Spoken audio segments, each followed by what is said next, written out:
Aqui, Caio, vi o vídeo lá daquelas crianças africanas no culto, foram, né, o pessoal foi fuzilado pelo pessoal dos muçulmanos. Isso, eu mostrei aqui. Aí uma pessoa nova escreve aqui, Caio, pergunta antiga, tá? Se prepara. Eu fico meio confuso, sabe? Se as pessoas, ou seja, os cristãos que estão orando, por que Deus permite que eles sejam mortos desse jeito? Crianças sendo executadas e cristãos. São muitas pessoas que morrem por causa da fé. Desculpa a minha ignorância. Por que Deus permite isso, Caio? Quem mata são as pessoas. Você pergunta por que Deus permite, o cara mata. E a culpa é de Deus? Por que você não levanta, vai lá e defende? É para você parar de fazer essa pergunta. Eu isentei Deus de qualquer responsabilidade nesta vida depois que eu entendi o que os humanos fazem. O que os humanos fazem. Humano matando humano, e você me pergunta por que Deus permite. E ainda vem diminuir a importância da pergunta, associando isso ao significado da morte de cristãos. Parece que quando cristãos estão sendo mortos, isso deveria demandar uma ação brutal de Deus para provar para o mundo inteiro que os cristãos estão certos, porque Deus os protege mais do que protege a qualquer outra criatura na face da terra. É dessa ideia que nasce a tua pergunta. Primeiro equívoco é de um Deus que suspende o livre-arbítrio humano toda vez que dá essa veneta nele. Quando não dá, ele deixa rolar. Mas de vez em quando ele tem a veneta, ele interrompe o livre-arbítrio humano. Segundo, ele especialmente interrompe a brutalidade do arbítrio humano perverso contra o próximo, se o próximo a quem esse arbítrio perverso se destina for cristão. Aí mais ainda, Deus tem o dever e a obrigação de parar o mundo, de parar o sol, de estancar a lua, de fazer a terra ir girando em pedacinhos, até que ele vá consertando cada coisa que a gente queira, parando o tempo, voltando atrás. Porque o que ensinaram a gente é esse mundo de magia.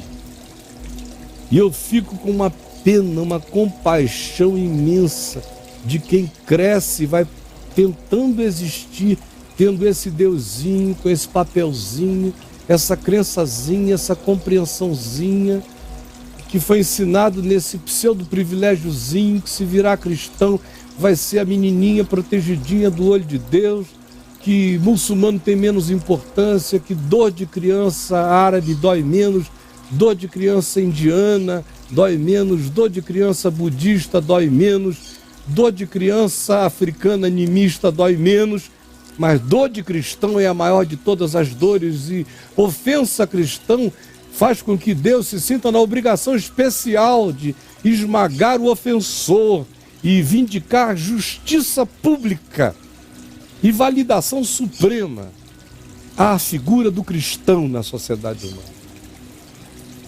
É porque te ensinaram assim, te doutrinaram assim, te ideologizaram assim, te condicionaram assim, que você tem essa dúvida. Porque se você tivesse aprendido o evangelho que eu aprendi em Cristo Jesus, simples, só lendo a palavra, você não ia ter essa história. Primeiro, você não ia separar cristão de não cristão. Que é o que eu fiz questão de terminar aquele vídeo dizendo. Não esqueça que essa história de igreja perseguida não tem a ver com os agremiados cristãos perseguidos. A igreja perseguida é todo ser humano perseguido pela prática da justiça, por forças de injustiça e de maldade, sejam eles cristãos ou não cristãos. Foi a última coisa que eu disse naquele vídeo.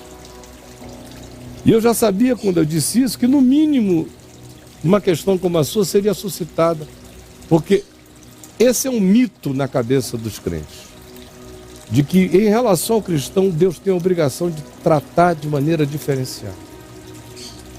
Por exemplo, aquele episódio de Jesus e os que morreram subindo a torre de Siloé, lá em Jerusalém, que trouxeram a notícia a ele: Senhor, tu viste?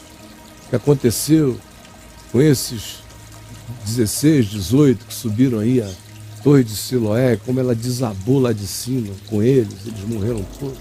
Que tragédia. Crentes iriam ter uma angústia maior ainda se os 18 que estivessem subindo fossem de uma caravana de crentes super pentecostais, subindo a Torre de Siloé, em Jerusalém, para orarem lá na torre, abençoando a cidade. E se eles estivessem subindo e a torre caísse sobre eles e ninguém sobrevivesse, meu Deus, quanta angústia haveria nas igrejas desse povo. Porque, Senhor, teus servos estavam subindo para abençoar, para amarrar os demônios da cidade, para liberar a graça, essas histórias todas de magia crente em cima do povo. Porque se for crente é diferente, se for um grupo de 18 palestinos subindo, a torre caiu sobre eles, tem até crente que diz, viu, Deus pesou a mão. É, né? Por que, rapaz? Agora você é crente porque Deus permite. Não, você se torna crente para adquirir aquela apólice de seguro. Porque se você se tornar membro de igreja, Deus vai ter que ser contraventor em relação a tudo que te interessa. Tem que passar você na frente da fila, tem que fazer o guarda ficar cego e não ver que o teu IPVA não está pago. Sim, tem que... Enfim, Deus tem essas obrigações. Até a mulher que vem passando, que é gostosa, em relação a qual o meu corpo tem uma emulação e eu me sinto seduzido, eu culpo a Deus se eu seguir a mulher e rolar alguma coisa entre nós. No dia seguinte eu digo, Senhor, por que tu permitiste que aquela mulher passasse ali? Por que tu permitiste que eu visse? Por que tu me permitiste que eu me empolgasse? Isso. Por que tu permitiste que ela me desse? Por que tu permitiste a minha ereção? A minha ereção. Ah, cara, me ajuda, gente. Olha, o crente e o incrédulo são iguais. Não foi o que Jesus disse?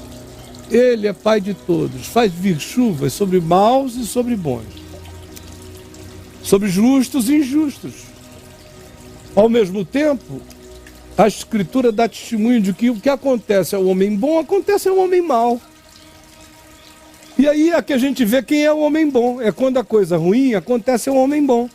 A gente descobre quem é o homem bom pelo modo como ele reage à coisa ruim. Porque o homem mau reage mal até às coisas boas que recebe. Mas o homem bom reage bem ao mal que recebe. Não foi isso que Jesus ensinou? Se você lê o Evangelho, lê Mateus 5, 6, 7, 8, for lendo, você vai entender que foi isso que Jesus ensinou. E o que ensinaram a vocês é o que Jesus nunca ensinou. Por isso a cabeça de vocês é atrofiada desse jeito. E eu sinto essa compaixão angustiada por ver que a maioria não passa desse teto acachapante. Lê lá meu site, é o caminho para você dar uma crescida para além dessa coisa diminutiva, desse teto esmagadoramente baixo, horroroso na compreensão. Um beijo. E receba a minha palavra como amor, por favor.